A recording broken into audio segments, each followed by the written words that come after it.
Oh, there you are, YouTube. Do. Subscribe if you're interested, but also no pressure. Wearing an appropriate hat as well as a t-shirt because I just finished watching the season finale. The season finale of X-Men 97. That's the 10th episode. That is part 3 of Tolerance is Extinction. And man, was this an episode. This was wild. It actually went in a direction that I wasn't expecting, which was great, I think, because, you may have something in your mind and then you sort of build it up and then maybe something similar happens and it doesn't quite live up to what you wanted. But that's not what happened here. It like kind of went in a completely different direction because where we last left off in the part 2 of this trilogy here, trilogy of episodes, we see Wolverine getting his adamantium just sucked out of his body by Magneto, right? And Xavier, takes over his mind and everything to sort of put an end to it. But I was curious, like, okay, how are they going to handle Wolverine in this episode? And they just kind of didn't. He was just knocked out during it. He's having a tough time healing from this. He was out completely. And I was wondering, and maybe I missed it, but I kind of wanted to see just like a pool of metal, just sitting beside him somewhere. Maybe it was there and I just kind of missed it, but I don't know. I thought maybe it would kind of get into Wolverine a little bit more, but he was knocked out. He was not feeling well. Yeah, I mean, this episode was wild. We had all sorts of cameos in it. Can I just list some of the cameos? Let me give you some cameos here. So I guess spoilers, I guess, but we've had Captain America already, but this time we also had Iron Man. We had Doctor Strange here. We had, I think I saw Scarlet Witch. I saw Quicksilver. I think I saw Polaris. I saw Black Panther. We saw Daredevil. We didn't see Spider-Man, but we saw Peter Parker and Mary Jane, which was awesome because that's a show they should really bring back as well. I think that would be awesome if they did that, because all that was interconnected here. Back in the 90s, it was all interconnected. The Spider-Man animated series and X-Men animated series ran alongside one another, and there were some crossover events, so we could get that show back as well, and I think that would be solid if that happened. Okay, so yeah, we had some awesome cameos going on here. I mean, there was just this episode like cooked, man. It was like going fast. It was speeding through. I mean, they had to get stuff done, and they got it done. We're all up against Bastion here, and they are working together as a team to put an end to him. And what's great is something I love and about the X-Men is they choose like kindness, right, and acceptance. That's what they're after, and they are about to just destroy Bastion, and they're like, you know what? How about you join the join the team, basically? And he's like, I just tried to kill you guys, and you're trying to recruit me.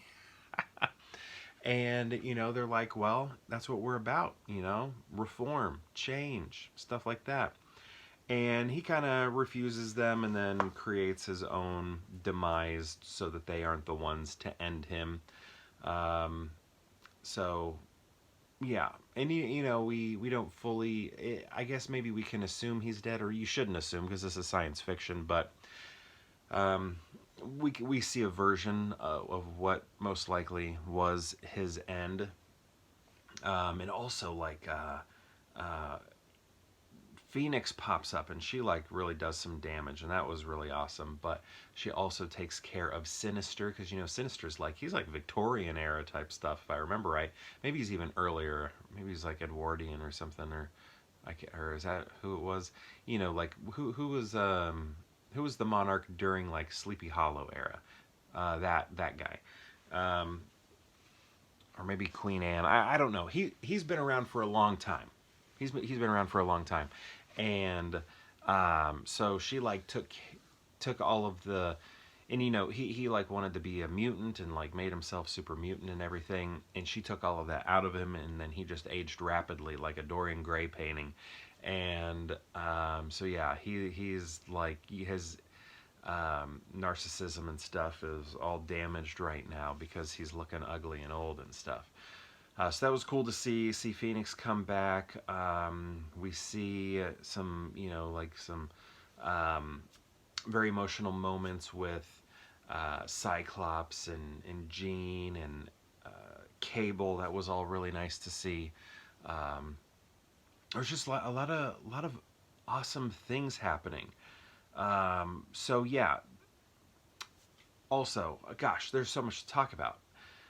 The United States or the nations, maybe all the nations, start firing missiles at where all this action has taken place, right? Asteroid M, and it starts hurling towards Earth as like basically an extinction asteroid, something that also Bastion was trying to make happen to create like this extinction. And the X-Men are trying to figure out how can we stop this from happening, and basically like Beast figures it out. He's just like, all this action's happening around him and he's just thinking like this. I love Beast. You can see him up there. He's like thinking, he's like, I've got it. And then they figure out how to use all their powers to sort of stop it from hurling to Earth and creating an extinction, mass extinction event on Earth. And basically what this does, I'm sure I'm leaving some stuff out, but it like tosses the X-Men through. We don't know this because we think they're dead at first. We think all the X-Men, because like what we see is like it basically blow up and turn into like beams of light or something. And we're like, oh dang, all the X-Men are dead. And Jubilee makes it safe with Sunspot. They make it safe.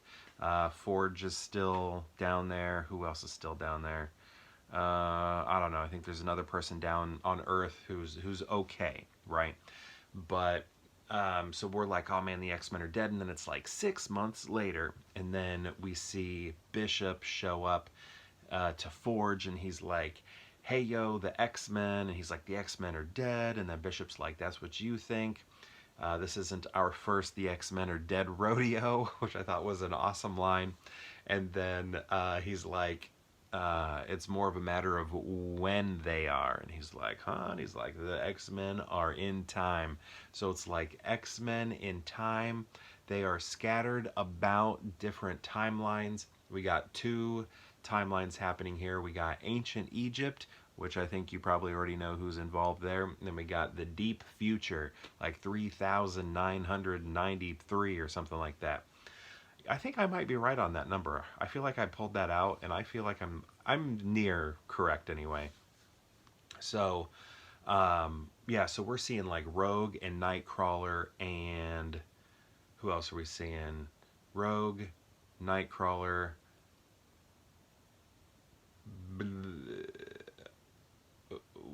gosh.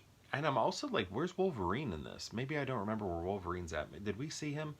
Okay, we got Rogue, Nightcrawler, and is it maybe Storm or something? Gosh, I can't even remember now.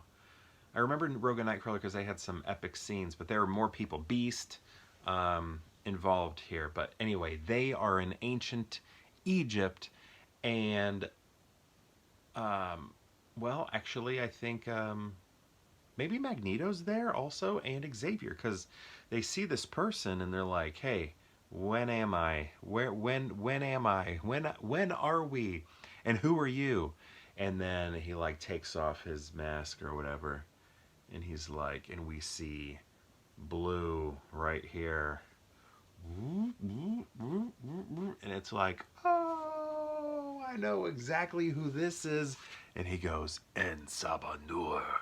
And it's like, oh dang, it's Apocalypse. It is young Apocalypse.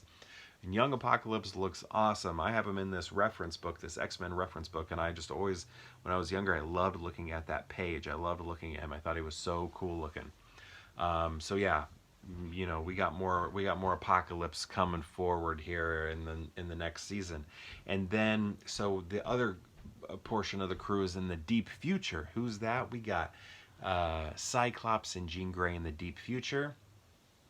And then they meet up with some super old woman, and gosh, I can't think of her name, but she is like so I don't read the comics, but I have like an old reference book that has like information on this stuff that I got when I was a kid. I don't know, around 2000 or something. And I guess I wasn't a kid. I was a kid, but like in high school kid. So yeah, we got, gosh, what's her name? Mother Asaka or something like that. I'm probably saying that wrong.